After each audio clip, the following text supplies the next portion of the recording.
매주 올라오는 재미있는 이야기를 보시려면 구독, 좋아요, 알림 설정 부탁드립니다. 지금 시작합니다.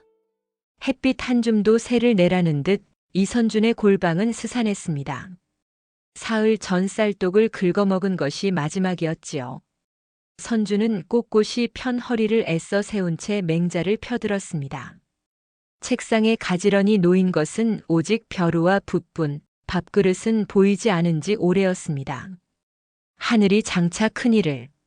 목소리는 낭낭했으나 뱃속의 사정은 달랐습니다. 꼬르르르륵. 아, 이놈의 배는 체면도 모르는가 봅니다. 선주는 미간을 찌푸리며 헛기침으로 그 소리를 덮으려 했습니다. 하늘이 장차 큰일을 맡기려 할 때는 반드시 꼬르르르륵. 결국 선주는 책을 덮고 말았습니다. 텅 빈 위장이 등 가죽에 달라붙는 이 느낌은 심지를 굳게 하는 것과는 아무 관계가 없는 듯 했습니다. 그는 바싹 마른 입술을 혀로 축였습니다. 물이라도 한 모금 마셔야 길바닥에 쓰러지는 꼴은 면할 터였습니다.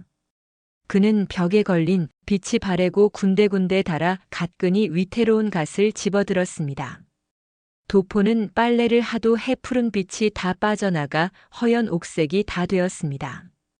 그래도 양반의 자존심은 그 낡은 도포의 빳빳함에 남아있었지요. 선주는 비틀거리는 다리에 힘을 주며 문을 나섰습니다. 저작거리는 시끄러웠습니다. 생선 비린내, 떡지는 김, 그리고 사람들 소리가 뒤엉켜 선준의 굶주린 배를 더욱 아프게 자극했습니다. 그는 애써 그 모든 것을 외면한 채 샘터로 향하는 발걸음을 재촉했습니다. 그때였습니다. 아이고, 나리. 잘못했습니다. 이 늙은 것이 내 놈이 감히 내 물건에 손을 대? 오늘 내 놈 제삿날인 줄 알아라. 시끄러운 소리가 난 쪽을 돌아보니 광경이 흉측했습니다. 비단옷을 화려하게 차려입었으나 행색이 껄렁한 젊은 사내가 머리가 희끗한 노인을 발길질하고 있었습니다. 노인은 덕팔이라 불리는 자로 짐을 나르는 머슴이었습니다. 그리고 그를 때리는 자는 송파나루 일대에서 박물상 아들로 악명 높은 배도령이었지요. 아이고, 배도령님. 소인이 실수로. 실수? 이 영감이 내 귀한 비단을 흙탕물에 빠뜨리고 실수? 배도령의 발길질이 노인의 마른 가슴팍을 향했습니다. 주변 사람들은 수군거리기만 할 뿐 누구 하나 나서는 이가 없었습니다. 배도령의 재력과 포악함을 모르는 이가 없었기 때문입니다. 선주는 그 자리에 우뚝 멈춰 섰습니다. 속이 울렁거렸습니다. 굶주림 때문이 아니었습니다. 불의를 보고도 외면해야 하는 자신의 처지, 그리고 저 짐승 같은 폭력에 대한 분노가 치밀었습니다. 며칠을 굶은 다리가 후들거렸지만 그는 발을 내디뎠습니다. 멈추시게. 목소리는 크지 않았으나 맑고 단단한 울림이 있었습니다. 배도령이 발길질을 멈추고 고개를 돌렸습니다. 웬 낯선 선비가 서 있었습니다. 행색은 남루하기 짝이 없었지요. 뭐야, 이 거렁뱅이 선비는? 썩 꺼지지 못해. 배도령이 손을 휘저으며 고함쳤습니다. 사람을 치는 것은 금수와 다를 바 없는 법. 하물며 그대가 밟는 이는 그대의 아비보다 나이가 많아 보이는구려. 뭐라고? 내 이놈이 지금 길바닥에서 사사로운 형벌을 가하는 것은 국법이 금하는 바이요. 그대의 비단이 귀한들 사람의 목숨보다 귀하다는 가르침은 어느 책에 나와 있던가. 선준의 눈빛은 흔들림이 없었습니다. 배고픔에 지친 눈이 아니라 서리발처럼 날카로운 선비의 눈이었습니다. 배도령은 그 기세에 눌려 순간 말문이 막혔습니다. 그는 자신이 아는 모든 양반들을 떠올렸지만 저런 눈빛을 가진 이는 없었습니다. 즉, 웬 놈이 재수없게. 두고 봐, 영감. 배도령은 결국 침을 한 번 뱉고는 자리를 떠나버렸습니다. 구경하던 사람들이 흩어지고 선주는 그제야 숨을 몰아쉬었습니다. 그는 얼른 쓰러진 덕팔에게 다가갔습니다. 어르신, 괜찮으십니까? 이보시오. 고맙습니다, 선비님. 덕팔은 피와 먼지로 범벅이 된 채 겨우 눈을 떴습니다. 갈비뼈라도 부러진 듯 숨소리가 거칠었습니다. 이러고 있을 때가 아니오. 댁이 어디십니까? 부축해드리지요. 저기, 지물포, 행순에. 선주는 덕팔의 마른 팔을 자신의 어깨에 두르고 그를 일으켜 세웠습니다. 자신의 몸 하나 가누기 힘든 처지였으나 이를 악물었습니다. 덕팔이 가리키는 곳은 저작거리 안쪽 제법 큰 기와집이었습니다. 행순애라 하니 장사를 하는 집이려니 짐작할 뿐이었습니다. 삐걱이는 대문을 밀고 들어서자 선주는 순간 코를 찌르는 낯선 냄새에 미간을 찌푸렸습니다. 매캐한 묵 냄새도 달큼한 종이 풀 냄새도 아니었습니다. 온갖 안료와 당나무 찌는 냄새가 뒤섞여 마당을 가득 채우고 있었습니다. 마당에는 종이를 말리는 발이 가득 널려 있었지요. 그때 방에서 누군가 황급히 뛰어나왔습니다. 아버지, 이게 무슨... 선주는 고개를 들었습니다. 그리고 숨이 멎는 듯 했습니다. 질끈 동여맨 머리, 작업복인 듯한 무명 치마, 그리고 맑고 당찬 눈. 20살 남짓 되었을까 젊은 처자였습니다. 그녀는 덕팔의 피투성이 몰골을 보고 잠시 숨을 삼켰으나 울음부터 터뜨리는 대신 선준을 매섭게 바라보았습니다. 누구십니까? 아버지를 이리 만든 오해 마시오 처자. 이분은 네 은인. 덕팔이 거친 숨을 몰아쉬며 말했습니다. 처자는 그제야 선준의 남루한 행색과 덕팔을 부축한 힘겨운 자세를 번갈아 보았습니다. 우선 안으로. 그녀는 망설임 없이 선준의 반대편으로 가 덕팔을 함께 부축했습니다. 선준은 자신도 모르게 어깨에 닿는 처자의 온기에 움찔했습니다. 덕팔을 방에 눕히고 나자 처자가 작은 약상자를 들고 왔습니다. 그녀의 손길은 망설임이 없었습니다. 상처를 닦아내고 약을 바르는 솜씨가 야무졌습니다. 선주는 그 모습을 멍하니 바라보았습니다. 그때 마당에서 젊은 사내아이가 외치는 소리가 들렸습니다. 행수님, 관아에서 주문한 종이 물량이 모자랍니다. 어찌할까요? 선준의 눈이 커졌습니다. 행수님? 그는 방금 자신이 부축한 처자를 바라보았습니다. 그녀가 노인을 치료하던 손을 멈추고 고개만 돌려 대답했습니다. 모자라면 밤을 새워서라도 만들어야지. 배 도령내가 길을 막았어도 우리 약조는 지킨다. 창고에 푸른 안료통, 절대 손대지 말라 일러라.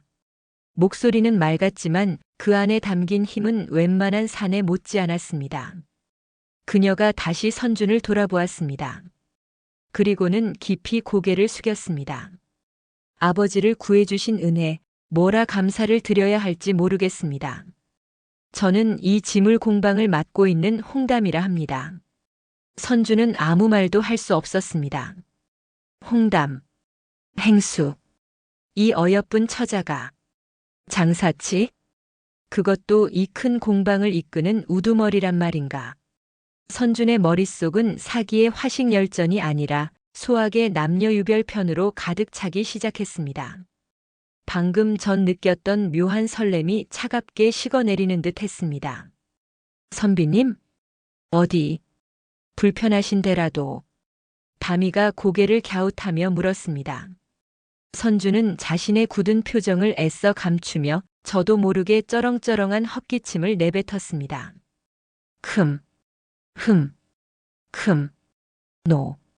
노인을 구한 것뿐이요. 댁이 상가의 집안인 줄은 미처 몰랐구려. 그의 목소리에는 자신도 모르는 서운함과 오만함이 뒤섞여 있었습니다. 다미의 맑은 눈에 처음으로 의아함이라는 작은 그늘이 스쳤습니다. 두 사람의 어긋난 첫 만남은 그렇게 짙은 안료 냄새와 선준의 요란한 헛기침 소리 속에 시작되고 있었습니다.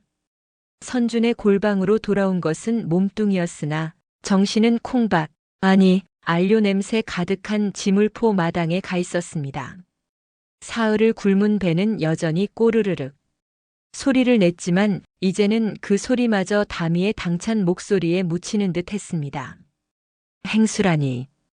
여염집 처자가 사내 머슴들을 호령하고 장사를. 선주는 머리를 세차게 흔들었습니다. 소학에서 배운 바 여인의 덕목은 유순함과 정숙함이었습니다. 헌데 홍담이라는 그 처자는 유순하기는커녕 매서운 겨울바람 같았고 정숙하기는커녕 온 마당을 뛰어다니며 일을 지휘했습니다. 필시 저 처자가 어려서 아비를 여의고 그릇된 길로 빠진 것이야. 선준의 마음속에서 묘한 사명감이 고개를 들었습니다. 그렇다 아버지를 구해준 은혜를 갚는 길은 저 딱한 처자를 교화하여 올바른 길로 인도하는 것이 아니겠는가. 그는 자신의 감정이 설렘이 아닌 어지러운 세상을 바로잡으려는 선비의 인이라 결론지었습니다. 물론 그 결론에 다다르기까지 뱃속에 꼬르르륵 소리가 몇 번의 추임새를 넣은 것은 모른 척했습니다. 이튿날 선주는 낡았지만 유일한 도포를 다시 털어입었습니다. 가끈도 위태롭게 달랑거렸지만 단단히 고쳐맸습니다. 하고 헛기침 예행 연습까지 마친 그는 비장한 걸음으로 지물포를 향했습니다. 공방 마당은 어제보다 더 분주했습니다. 당나무찌는 구수한 냄새와 붉고 푸른 안료의 시큼한 냄새가 뒤섞여 마치 잔칫날 떡을 찌는 듯 활기가 넘쳤습니다. 사람들은 저마다 젖은 종이를 발에 널거나 마른 종이를 떼어내어 다듬이질하느라 여념이 없었습니다. 홍행수를 뵈러 왔소. 선준이 마른 기침과 함께 말하자 일하던 사내 하나가 힐끗 보더니 턱으로 안쪽을 가리켰습니다. 행수님, 저기 창고에 계십니다. 선주는 성큼성큼 창고 쪽으로 걸어갔습니다. 그리고 문턱에서 다시 한번 멈춰 섰습니다.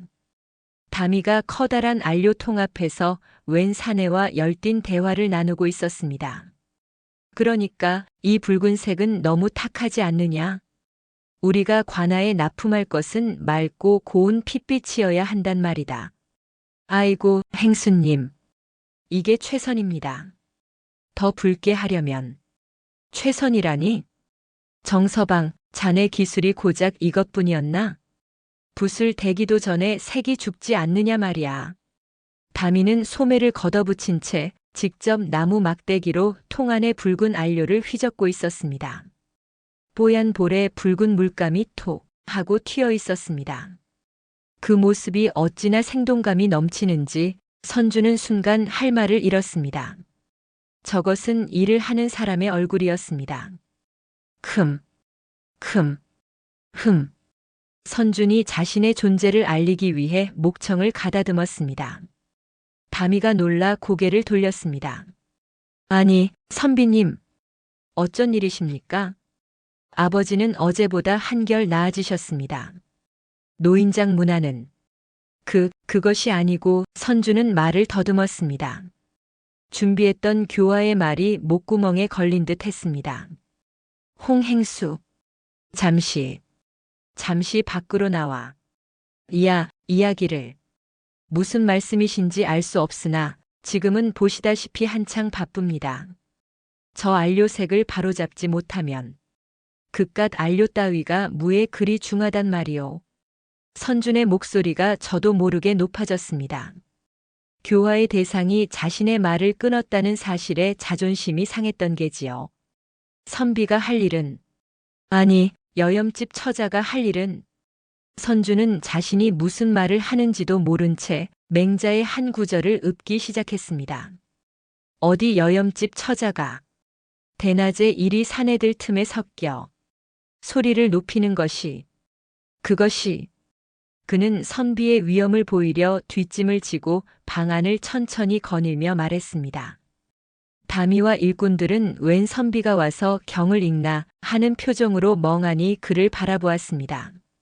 가정의 도리는 그 부녀자의 도리는 선주는 자신의 말에 심취해 한 걸음 또 한 걸음 뒤로 물러섰습니다.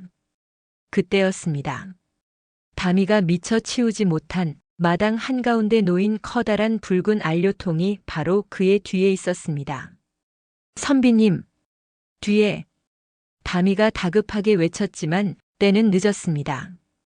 돌이란 말이 풍덩. 아, 소리가 참 찰졌습니다. 고요한 정적이 흘렀습니다. 공방 마당의 모든 소리가 멈췄습니다. 당나무를 찌던 불길도 숨을 죽인 듯 했습니다. 선주는 자신이 어디에 앉아 있는지 깨닫는데 한참이 걸렸습니다. 차갑고 끈적하고 무언가 엉덩이를 흠뻑 적시는 느낌. 그는 천천히, 아주 천천히 일어섰습니다. 그리고 모두가 보았습니다. 선준의 허연 옥색 도포 뒤 정확히 엉덩이 부분만 마치 저녁 노을을 그대로 옮겨놓은 듯 새빨갛게 물들어 있었습니다. 안료가 뚝 떨어졌습니다. 푸. 누군가 숨을 삼키는 소리가 났습니다. 마당 한쪽에서 종이를 나르던 어린 사내아이가 어깨를 들썩이며 고개를 돌렸습니다. 푸하하하. 결국 참지 못한 웃음보가 터져 나왔습니다. 그러자 여기저기서 푸. 아이고, 배야. 하는 소리가 터져 나오기 시작했습니다. 일꾼들이 모두 배를 잡고 쓰러지거나 벽을 보며 어깨를 떨었습니다. 다미 역시 마찬가지였습니다.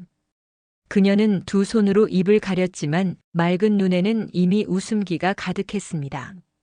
가늘게 떨리는 어깨가 그녀가 얼마나 필사적으로 웃음을 참고 있는지 보여주었습니다.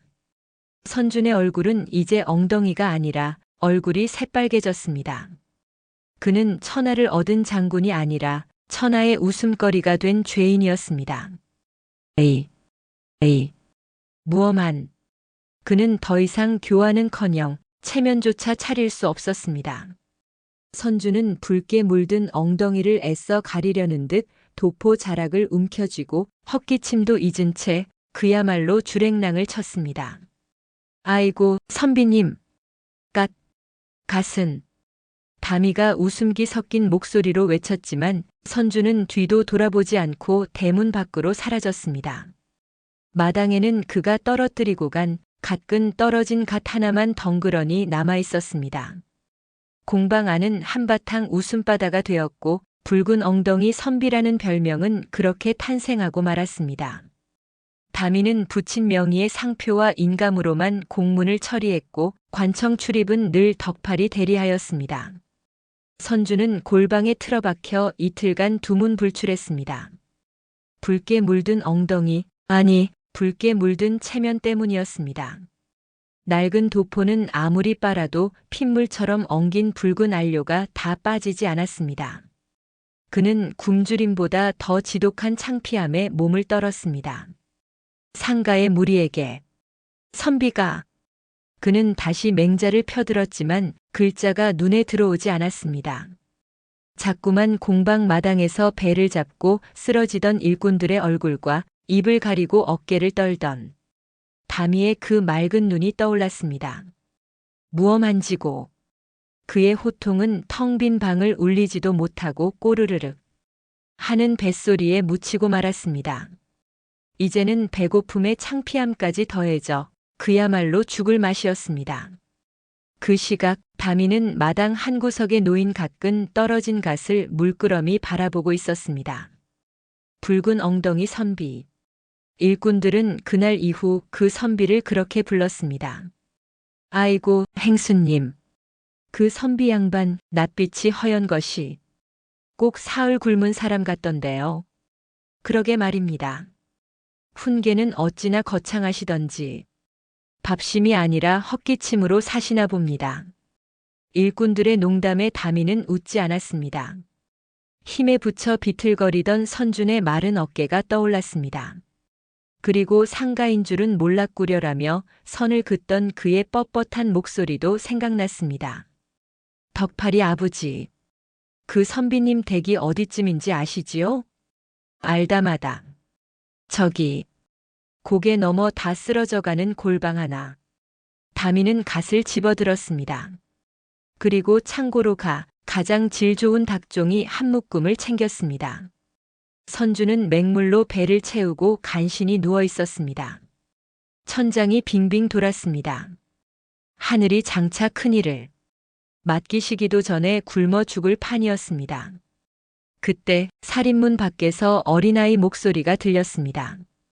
계십니까? 선비님, 계셔요. 선주는 힘겹게 몸을 일으켰습니다. 웬 놈인가? 그는 비틀거리며 문을 열었습니다. 공방에서 본 적이 있는 10살 남짓한 사내 아이였습니다. 뉘신가? 저희 행수님이 전해드리답니다. 아이는 쭈뼛거리며 두 가지를 내밀었습니다. 하나는 선준이 잃어버린 갓이었고 다른 하나는 작은 쌀자루였습니다. 선준의 얼굴이 순식간에 굳어졌습니다. 쌀? 이게 무엇냐? 행수님이 종이 값이랍니다. 종이 값이라니? 이틀 전에 창고에서 그 붉은 종이에 대해 자문해 주신 값이라고. 붉은 종이. 아이는 붉은 엉덩이라는 말을 애써 참는 것이 역력했습니다. 선준의 머릿속에서 무언가 끌어올랐습니다. 이것은 동정이 아니었습니다. 조롱이었습니다. 감히 붉은 종이라니. 쌀로 돈으로 선비의 체면을 짓밟고 있었습니다. 당장 들고 돌아가거라. 나는 쌀 따위로 조롱받을 사람이 아니다. 어서. 선주는 녹이 등등하여 쌀자루를 밀쳐냈습니다. 굶어 죽을지언정 상인의 쌀을, 그것도 조롱이 섞인 쌀을 받을 수는 없었습니다. 아이고. 선비님. 아이는 선준의 기세에 놀라 쌀자루를 놓치고 말았습니다. 쌀자루가 마당에 떨어지며 묶여있던 입구가 스르르 풀렸습니다. 뽀얀 쌀알이 쏟아져 나올 줄 알았는데 쏟아지지 않았습니다. 선주는 의아했습니다. 쌀자루 입구에 무언가 큼직한 것이 꽉 막혀 있었습니다. 그것은 다름 아닌 투박한 나무 그릇이었습니다. 그리고 그릇에서 따뜻한 김이 모락모락 피어오르고 있었습니다. 선준의 노오 지르는 소리가 멎었습니다. 그는 멍하니 그 김을 바라보았습니다. 아이는 이미 아이고 모르겠다 하며 도망치고 없었습니다. 선주는 떨리는 손으로 자루 속에 박혀있던 그릇을 천천히 꺼내 들었습니다. 그것은 밥이었습니다. 흰 쌀밥도 아니었습니다. 누런 옥수수 알이 드문드문 박힌 거친 옥수수밥이었습니다. 밥 위에는 검은 콩자반 몇 알과 소금에 절인 푸성귀가 전부였습니다. 선주는 밥그릇을 든 채 그 자리에 주저앉았습니다. 따뜻했습니다. 며칠을 굶은 그의 손바닥으로 밥그릇의 온기가 파고들었습니다. 이것은 조롱이 아니었습니다. 이것은 자물쇠도 아니었습니다. 이것은 지금 당장 굶고 있을 한 사람에 대한 세심한 배려였습니다. 쌀자루를 보낸 것은 그의 자존심을 지켜주기 위한 명분이었고 이 밥 한 그릇은 지금을 버티게 하려는 진심이었습니다. 그녀는 선준이 이 쌀을 받아도 당장 밥을 지을 힘도 뗄감도 없으리라는 것을 알았던 것입니다. 상가인 줄은 몰랐구려. 자신이 뱉었던 오만한 말이 이 따뜻한 밥 한 그릇 앞에서 산산조각 났습니다. 부끄러움이 다시 밀려왔습니다. 하지만 이번에는 붉은 안료가 묻었을 때의 창피함이 아니었습니다. 선주는 밥그릇을 든 손을 부들부들 떨었습니다. 그는 숟가락도 찾지 못하고 그저 손으로 밥 한 줌을 집어 입에 넣었습니다. 밥이 짰습니다. 밥이 짠 것인지 제 눈물이 짠 것인지 알 수 없었습니다. 그는 고개를 숙였습니다. 낡은 도포 자락 위로 뜨거운 눈물 한 방울이 떨어졌습니다. 그것은 붉은 엉덩이 선비가 흘린 첫 번째 뜨거운 눈물이었습니다. 옥수수밥 한 그릇은 선준의 위장뿐 아니라 그의 굳어있던 신념까지 따뜻하게 데워놓았습니다. 그는 더 이상 골방에만 머물러 있을 수 없었습니다. 체면이라는 이름으로 외면했던 세상이 다미의 공방을 중심으로 맹렬하게 돌아가고 있음을 깨달았던 게지요. 그는 그 밥 한 그릇의 빚을 갚고 싶었습니다. 비록 자신이 할 수 있는 일이 맹자를 외우는 것뿐일지라도 최소한 그녀가 어떤 일을 하는지 알아야 했습니다. 며칠 뒤 선주는 쭈뼛거리며 공방을 다시 찾았습니다. 붉은 안료통은 마당 구석으로 치워져 있었습니다. 갓을 찾아갔던 사람이요. 알고 있습니다, 선비님. 다미는 옅은 미소를 지을 뿐 붉은 엉덩이 이야기는 꺼내지 않았습니다. 선주는 그 배려에 또 한 번 빚을 지는 기분이었습니다.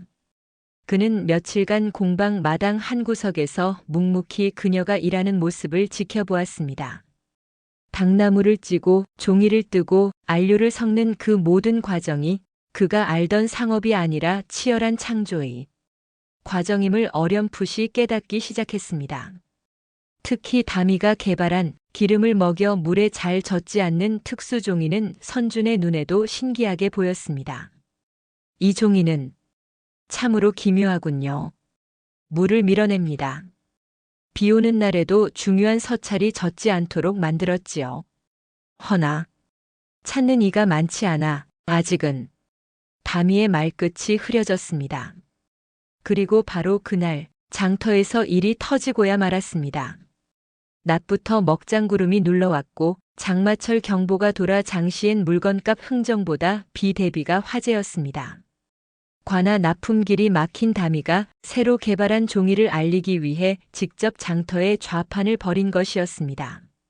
선준도 돕겠다고 나섰다가 선비님이 하실 일이 아닙니다라는 다미의 만류에 그저 멀찍이서 지켜보고 있을 뿐이었습니다. 장터는 활기가 넘쳤지만 다미의 종이는 사람들의 관심을 끌지 못했습니다. 그때 익숙하고도 불쾌한 목소리가 들려왔습니다. 어이구, 이게 누군가? 홍행수 아니시오? 관아 납품은 어쩌시고 이런 길바닥까지 행차하셨는가? 배 도령, 비켜주시오. 장사 방해하지 말고. 장사? 크크. 이게 장사란 말이지. 이따위 종이 쪼가리로. 배 도령은 다미가 애써 펼쳐놓은 종이 한 장을 집어들었습니다. 이게 종이야, 걸레야? 비 맞으면 춘향이 서찰마냥 다 찢어져 버릴 것을. 어디 누가 이런 종이에 돈을 쓴단 말인가? 배 도령이 종이를 구기며 조롱하자 구경꾼들이 모여들기 시작했습니다. 보시다시피 우리 종이는 다릅니다. 물을. 시끄럽다. 내년 아비가 매 맞고 뻗어 있을 때부터 알아봤지. 근본 없는 것들이 만든 물건은 이리 찢어버려야 제맛이야. 배 도령이 종이를 찢으려 두 손에 힘을 주는 순간이었습니다. 멈추시게. 벼락 같은 고함 소리에 모두가 돌아보았습니다. 붉은 엉덩이 선비, 아니, 이선준이었습니다. 그는 낡은 도포를 입었지만 어쭈 이젠 하다하다 붉은 엉덩이까지. 내 놈이 여긴 왜 끼어들어? 배 도령이 비웃었습니다. 선주는 그 조롱에 답하는 대신 다미를 바라보았습니다. 다미의 눈에는 체념과 분노가 뒤섞여 있었습니다. 선주는 결심했습니다. 그는 배 도령을 지나쳐 옆에 있던 생선 장수의 물통으로 성큼성큼 걸어갔습니다. 그리고는 물이 가득 담긴 바가지를 그대로 퍼올렸습니다. 선비님, 안 됩니다. 종이. 다미가 질색하며 외쳤습니다. 그녀는 선준이 제정신이 아니라고 생각했습니다. 홍행수. 그대의 종이를. 그대의 기술을 증명할 때요. 선준이 외쳤습니다. 바가지는 종이 위로만 기울였으나 튄 물이 배 도령의 비단을 적셨습니다. 시원한 물줄기가 쏟아졌습니다. 장터에는 순간 정적이 흘렀습니다. 모두가 숨을 죽이고 바라보았습니다. 놀라운 일이 벌어졌습니다. 배 도령이 들고 있던 종이 위로 물방울이 닿자마자 둥글게 맺히더니 그대로 또르르 굴러떨어졌습니다. 종이는 단 한 방울의 물도 스미지 않고 빳빳함을 유지하고 있었습니다. 오! 세상에, 종이가 젖지를 않아. 구경꾼들 사이에서 탄성이 터져 나왔습니다. 푸, 푸, 커. 배 도령은 미처 피하지도 못하고 물벼락을 정통으로 맞았습니다. 값비싼 비단은 생선 비린내가 나는 물에 흠뻑 젖어 몸에 착 달라붙었고 애써 매만진 상투에서는 물이 뚝뚝 떨어졌습니다. 몰골이 말이 아니었지요. 에이, 에이, 에이. 배 도령은 젖은 생쥐꼴이 되어 부들부들 떨었습니다. 그때 구경꾼 중 누군가 참지 못하고 웃음을 터뜨렸습니다. 푸하! 아이고, 배 도령님. 비단이 물을 아주 잘 먹었네 그려. 종이는 멀쩡한데 비단이 다 젖었어. 아이고, 배야. 장터는 삽시간에 웃음바다가 되었습니다. 젖지 않는 종이와 흠뻑 젖은 배 도령의 극명한 대비는 최고의 볼거리였습니다. 다미는 멍하니 서 있었습니다. 자신의 종이가 그리고 자신을 위해 물을 끼얹은 저 선비가 장정들이 달려들자 인근 순행아전이 말렸습니다. 선주는 흠뻑 젖은 배 도령을 향해 꼿꼿이 고개를 들고 말했습니다. 보았소? 종이의 값은 그 쓰임과 기술에 있는 것이지 비단옷을 입은 그대의 입에 달린 것이 아니오. 이 종이는 물을 두려워하지 않소. 선준의 목소리는 낭낭하게 장터에 울려 퍼졌습니다. 배 도령은 분노와 창피함에 얼굴이 일그러진 채 두고 보자 는 말만 남기고 도망치듯 사라졌습니다. 붉은 엉덩이 선비가 물벼락 선비로 거듭나는 순간이었습니다. 물벼락 선비와 젖지 않는 종이의 이야기는 장터를 넘어 삽시간에 퍼져나갔습니다. 다미의 공방에는 구경꾼과 상인들의 발길이 이어졌고 눅눅한 장마철을 앞둔 이들에게 그 신기한 종이는 날개 돋친 듯 팔려나갔습니다. 선주는 공방 한편에서 어설프게나마 샘을 돕거나 종이를 정돈하며 땀 흘려 돈을 버는 것의 보람을 처음으로 어렴풋이 느끼고 있었습니다. 선비님, 이리 꼼꼼하게 장부를 다 정리해 주시고 꼭 저희 공방 격리 같으십니다. 리라니 당치 않소. 그저 밥값은 해야 하지 않겠소. 다미와 눈이 마주칠 때마다 붉어지는 것은 이제 엉덩이가 아니라 그의 두 뺨이었습니다. 하지만 그 평화는 오래가지 못했습니다. 장터에서 개망신을 당한 배 도령이 독이 오를 대로 올랐기 때문입니다. 그는 물벼락을 맞은 그 비단값보다 더한 수모를 잊지 않았습니다. 그가 다미의 종이를 막지 못한 것은 선준이 끼얹은 물 때문이 아니라 그 종이가 지닌 기술 때문임을 깨달았습니다. 기술을 막을 수 없다면 공방 자체를 무너뜨려야 했습니다. 며칠 뒤 그날 경시서 나장 둘이 와서 잡세 과태금 영문을 내밀고 사흘 뒤 압수수색을 예고하였습니다. 15냥이라니요. 다미의 얼굴이 새하얘졌습니다. 1년치 공방 운영비와 맞먹는 그야말로 터무니없는 금액이었습니다. 나리, 잘못 보신 것입니다.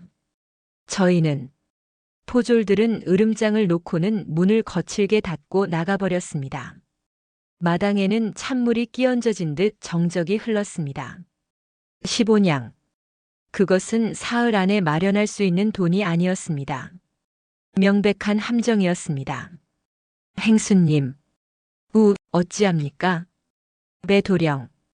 그놈 짓이 틀림없습니다. 아이고. 일꾼들은 망연자실하여 땅바닥에 주저앉았습니다. 그들의 활기 넘치던 일터가 순식간에 문을 닫게 생겼습니다. 선주는 주먹을 꽉 쥐었습니다. 그의 몸이 부들부들 떨렸습니다. 맹자에도 대학에도 이런 부당한 폭력을 어찌해야 하는지 나와 있지 않았습니다. 그가 할 수 있는 것은 노려보는 것뿐이었습니다. 그날 밤 다미는 텅 빈 마당에 홀로 앉아 있었습니다. 젖지 않는 종이 몇 장을 손에 쥔 채였습니다. 그녀는 울지 않았습니다. 그저 멍하니 달빛에 비친 종이를 바라볼 뿐이었습니다. 선주는 차마 그런 그녀에게 다가가지 못했습니다. 물벼락 같은 임기응변으로는 해결할 수 없는 돈과 권력이라는 거대한 벽이었습니다. 그는 자신의 무력함에 치가 떨렸습니다. 굶주렸을 때보다 더 큰 절망이 그를 덮쳤습니다. 선주는 말없이 자신의 골방으로 돌아왔습니다. 방 안은 여전히 스산했습니다. 그는 방구석에 고이 모셔둔 아버지의 유품이자 선비로서 그의 마지막 자존심인 벼루와 붓을 물끄러미 바라보았습니다. 할아버지의 할아버지 때부터 물려내려온 돌이지만 쇠처럼 단단하다는 단계연 벼루였습니다. 그는 벼루를 천천히 쓰다듬었습니다. 다음 날 아침이었습니다. 공방은 초상집처럼 조용했습니다. 다미는 밤을 새운 듯 푸석한 얼굴로 장부를 정리하고 있었습니다. 일꾼들에게 마지막 품삯이라도 챙겨주어야 했기 때문입니다. 그때 선준이 다미의 앞에 섰습니다. 홍행수. 다미는 헬쑥하게 웃으며 고개를 들었습니다. 선비님, 이제 떠나셔야지요. 이런 상가의 일에 선비님의 귀한 이름을 더럽힐 수 없습니다. 그간 감사했습니다. 다미는 그를 보내주려 했습니다. 하지만 선주는 떠나는 대신 무언가를 그녀의 책상 위에 조용히 내려놓았습니다. 작고 때 묻은 복주머니였습니다. 이게 무엇입니까? 다미가 의아해하며 주머니를 열었습니다. 안에는 몇 푼의 동전과 그리고 종이 쪽지 하나가 들어 있었습니다. 선비님, 그것은 전당포 딱지였습니다. 다미는 떨리는 눈으로 선준을 바라보았습니다. 선준은 다미의 눈을 마주치지 못하고 고개를 돌린 채 퉁명스럽게 말했습니다. 그 쌀자루에 밥까지 얹어준 빚이요. 15냥에는 턱없이 모자랄 것이요. 허나 하루는 벌 수 있겠지. 다미의 손이 부들부들 떨렸습니다. 그녀는 전당포 딱지에 적힌 물목을 보았습니다. 단계연 1점, 모필 3자루, 벼루와 붓, 선비의 영혼이자 그의 마지막 자존심이었습니다. 그는 그를 포기한 것이 아니었습니다. 그는 체면을 버린 것이었습니다. 굶어 죽을지언정 벼루는 껴안고 죽겠다던 붉은 엉덩이가 창피해 이틀을 알아눕던 그 선비가 선비님, 다미의 목소리가 물기에 젖어 나왔습니다. 어찌 이런 선비님께 붓과 벼루는 목숨과도 같은 것이라 들었습니다. 그제야 선준이 천천히 고개를 돌려 다미를 바라보았습니다. 그의 눈은 붉게 충혈되어 있었지만 그 어느 때보다 단단했습니다. 홍행수. 붓은 굶주린 사람의 밥그릇보다 무겁지 못하더이다. 그리고 벼루는 억울한 이의 눈물 한 방울을 닦아주지 못하면 그저 차가운 돌덩이일 뿐이요. 다미는 터져 나오려는 울음을 삼켰습니다. 돈이 문제가 아니었습니다. 이 세상에 자기 편 하나 없다고 생각했는데 저 고지식한 선비가 자신의 가장 소중한 것을 내어놓으며 내가 당신 곁에 있소라고 말하고 있었습니다. 다미는 전당포 딱지를 쥔 손에 힘을 주었습니다. 이것은 작은 희생이 아니었습니다. 이것은 모든 것이었습니다. 선비님, 이 돈 받지 않겠습니다. 행수? 대신 다미는 일어서며 눈물을 닦았습니다. 그녀의 눈에 다시 대신 이 벼루와 붓을 제가 다시 찾아올 수 있게 저를 도와주십시오. 선비님의 글이 필요합니다. 15냥을 내고 쫓겨날 것이 아니라 이 부당함을 알릴 선비님의 글 말이오. 선준의 희생은 돈으로 해결하는 대신 두 사람의 마음을 묶는 연대의 시작이 되었습니다. 사흘의 말미. 그것은 공방의 목숨이 경각에 달린 시간이었습니다. 다미의 결심을 들은 선주는 전당포로 달려가지 않았습니다. 그는 공방의 벼루와 붓을 빌려 돌아와 글을 쓰기 시작했습니다. 전당표는 다미가 찾아오기로 했습니다. 그는 더 이상 돈을 구걸하는 선비가 아니었습니다. 그는 글로 싸우기로 결심한 전사였습니다. 홍행수, 그대의 가장 질긴 종이, 물에 젖지 않는 그 종이를 내어주시오. 선비님, 그대의 기술에 나의 문장을 더하겠소. 배도령이 막은 것은 관아의 문이지 하늘의 눈이 아니오. 그날 밤부터 선주는 글을 쓰기 시작했습니다. 다미가 기름을 먹여 만든 칠흑 같은 어둠 속에서도 촛불빛을 은은하게 반사하는 그 특수종이 위에 그는 맹자의 왕도 정치를 논하지 않았습니다. 그는 소학의 예법을 따지지도 않았습니다. 그는 썼습니다. 노인 덕팔이 어찌 매를 맞았는지, 배도령이 어찌 시장을 교란했는지, 그리고 이 젖지 않는 종이가 가뭄과 장마에 시달리는 백성들의 서신을 어찌 지켜줄 수 있는지를. 그의 붓끝은 날카로운 칼이 되었고 벼루에 갈린 먹물은 피눈물처럼 종이 위에 스쳤습니다. 밤이 이틀 하고도 반이 지났습니다. 마감 기한인 사흘째 날 새벽이 밝아오고 있었습니다. 선주는 마지막 글자를 쓰고 붓을 놓았습니다. 그의 퀭한 눈은 열정으로 불타고 있었고 손가락은 굳은 살이 박여 펴지지 않았습니다. 다 되었습니다. 행수. 다미는 밤새 먹을 갈고 불을 밝히며 그의 곁을 지켰습니다. 그녀는 핏방울이 맺힌 듯 절절한 그 상소문을 받아들었습니다. 선비님, 고맙습니다. 이제 이것을 가명으로. 바로 그때였습니다. 쾅, 쾅, 쾅. 공방의 대문이 부서져라 두드리는 소리가 났습니다. 아니, 부수는 소리였습니다. 네, 배도령입니다. 덕팔이 창백해진 얼굴로 외쳤습니다. 이것들이 감히 문을 열어라. 다 불태워버리겠다. 배도령의 악에 바친 목소리가 들리더니 이내 꽝 하는 소리와 함께 문이 부서져 열렸습니다. 배도령은 눈이 시뻘개진 채 술 냄새를 풍기며 횃불을 든 장정 여럿을 이끌고 들어왔습니다.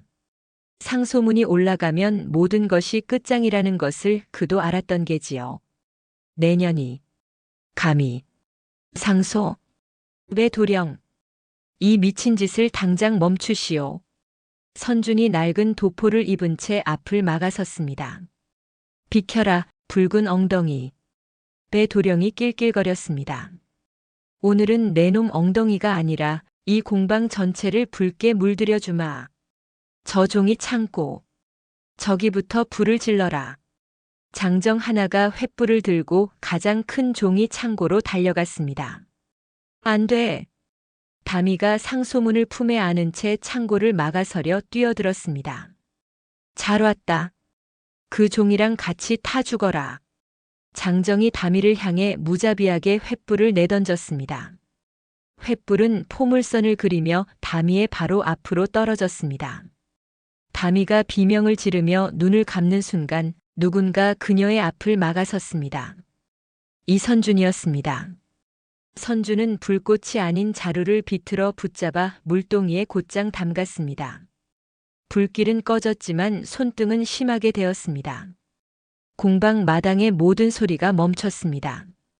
횃불의 자루가 타다 만 냄새와 선준의 손등이 대는 끔찍한 소리만이 울렸습니다.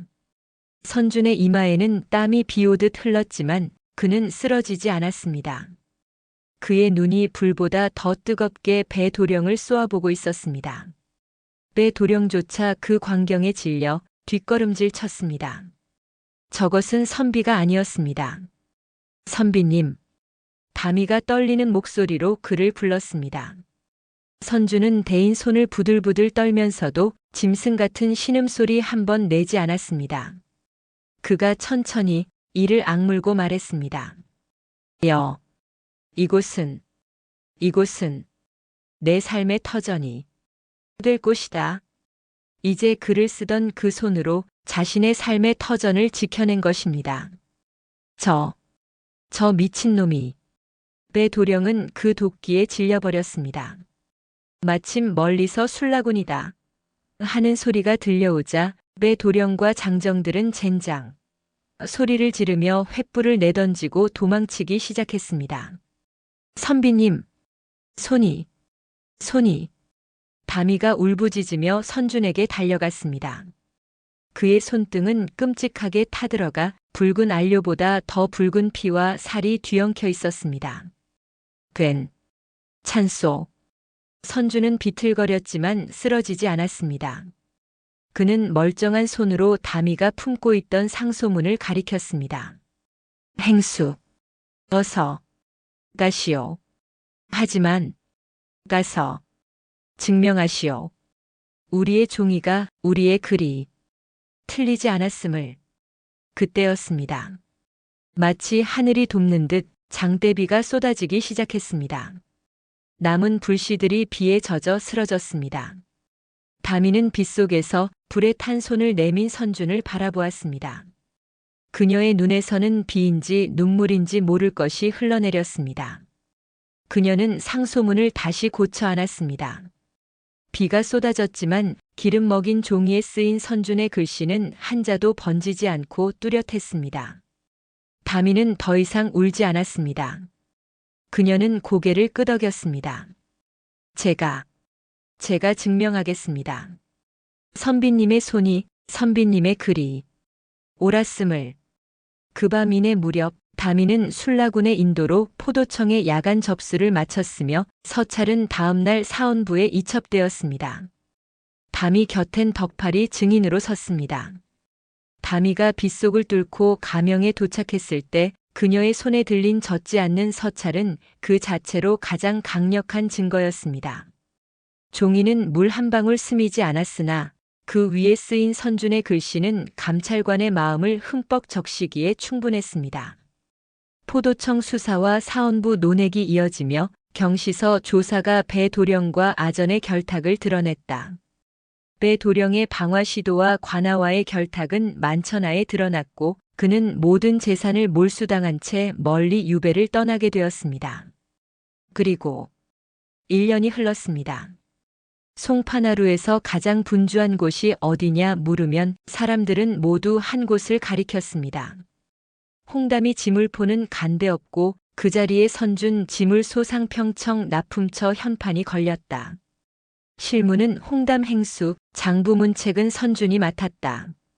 왕실에서 그 기술력을 인정하여 젖지 않는 종이를 공식 납품하게 된 것입니다. 공방 안 가장 시원한 대청마루에 선준이 앉아 있었습니다. 그는 더 이상 맹자를 읽고 있지 않았습니다. 낡은 도포 대신 깔끔한 무명옷을 입은 그는 웬일인지 잔뜩 미간을 찌푸린 채 주판알을 튕기고 있었습니다. 아니, 이럴 리가 없는데. 당나무 값이 2푼이나 올랐으니. 그때 다미가 시원한 오미자차 한 사발을 들고 다가왔습니다. 그녀는 이제 행수이자 이 공방의 어엿한 주인이었습니다. 선비님, 아니, 이젠 공방의 격리날이라고 불러야 할까요? 무슨 일이 그리 심각십니까? 다미의 목소리에는 장난기가 어려 있었습니다. 선주는 주판 아래서 눈을 떼지 않고 퉁명스럽게 대꾸했습니다. 홍행수, 웃을 일이 아니오. 이번 달 장부를 보니 다른 것은 다 그만두고 유독 붉은 안료값만 2배가 들었소. 이게 어찌된 영문이오? 그는 붉은 안료라는 말에 유독 힘을 주었습니다. 그 말에 다미가 푸훗 하고 웃음을 터뜨렸습니다. 아니, 지금. 아이고, 선비님. 붉은 안료값이 그리도 속상하셨습니까? 다미는 웃음을 머금은 채 자신의 소매 끝으로 선준의 콧등을 쓱 닦아주었습니다. 선준이 눈을 동그랗게 뜨자 다미가 자신의 소매를 펴보였습니다. 뽀얀 소매 끝에 붉은 안료 한 줄기가 선명하게 묻어 있었습니다. 주판 아래 코를 박고 샘을 하시더니 콧등에 붉은 칠을 다 하셨습니다. 그려. 선준의 얼굴이 순식간에 잘 익은 홍시처럼 붉어졌습니다. 1년 전 엉덩이에 이어 이젠 콧등이었습니다. 에이, 에이, 무엄. 어이구, 무엄하기는요. 다미는 이제 웃음을 참지 않고 맑은 소리를 내어 웃었습니다. 선비님은 아무래도 저 붉은 안료와는 평생을 함께 하실 운명인가 봅니다. 1년 전에는 선비님 체면을 붉게 물들이더니 이젠 우리 공방 장부를 붉게 물들이고 계시지 않습니까? 선주는 더 이상 화를 내거나 헛기침을 하지 않았습니다.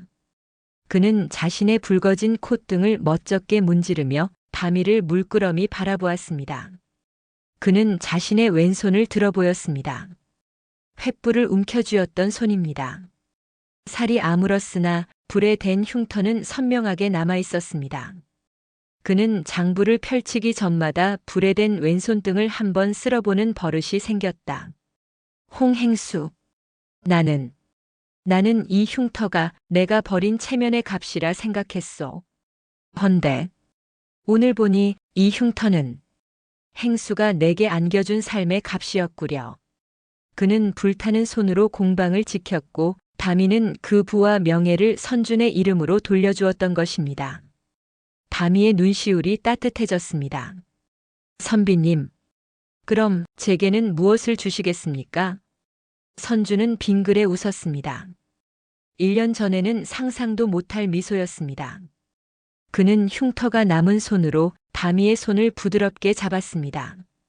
내 평생 행수의 장부를 붉게 물들여줄 나의 샘을 주겠소. 두 사람이 손을 마주 잡았습니다. 공방 마당에서는 덕팔 노인이 자, 종이 나간다. 외치는 힘찬 소리가 울려 퍼졌습니다. 다음 이야기가 궁금하시면 댓글과 구독, 좋아요, 알림 설정 부탁드립니다. 긴 시간 함께 해주셔서 감사합니다.